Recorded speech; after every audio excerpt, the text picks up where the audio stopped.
Mr. General Evaluator, fellow Toastmasters, most welcome guests, and especially Jan. This evening, Jan, your speech was entitled, My Excellent Adventure. I've heard you speak many times. I was really intrigued by your speech this evening because you were talking about your family. And often I've heard you talk about your family, but I had never seen any of these people. So this evening, when you made a presentation, I thought you were making up family.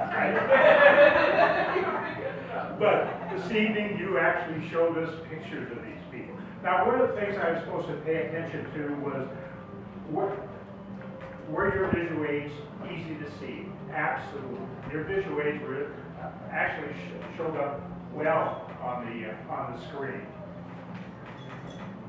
Did you have a message for the audience? I don't know if there was a message there other than informing them about your families and making us all jealous about the vacation that you had. Now let's talk some more about your style. Now your style was more, you came up here, it was more of a conversational style. You just talked to the audience. You weren't really trying to impress us. You were simply telling us about your family and your most excellent adventure. I thought that was good. Your eye contact was good. Occasionally you would look down at your phone, and you should have had a clicker like Ryan said. We all have to have that clicker.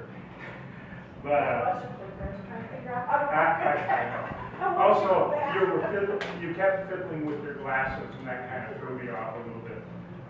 That was a cake-catching thing.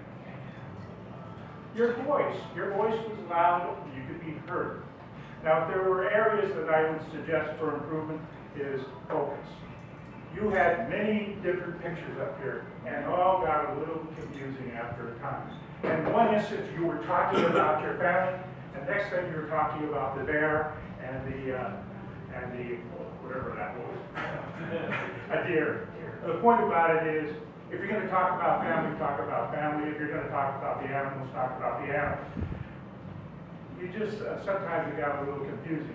Also, your visual display, a lot of little pictures. The problem is I probably would have had a few less pictures and really focus on the family, because we didn't need to know everybody's relationship to you. It's just that that's important to you, and it makes it important to us as well. Also, when you came up to the lectern, instead of taking charge of the lectern, you got up there and started giggling, looking over at Jen's, and he makes me giggle sometimes too. The point about it is, if you're going to be in charge of this lecture, come up and take charge of the lecture and take charge of the meeting. So Jan, I really enjoyed your speech. I enjoyed looking at the family and the car, and it was a special event for me. With that, I return control of the lecture to our General Evaluator. Let's go.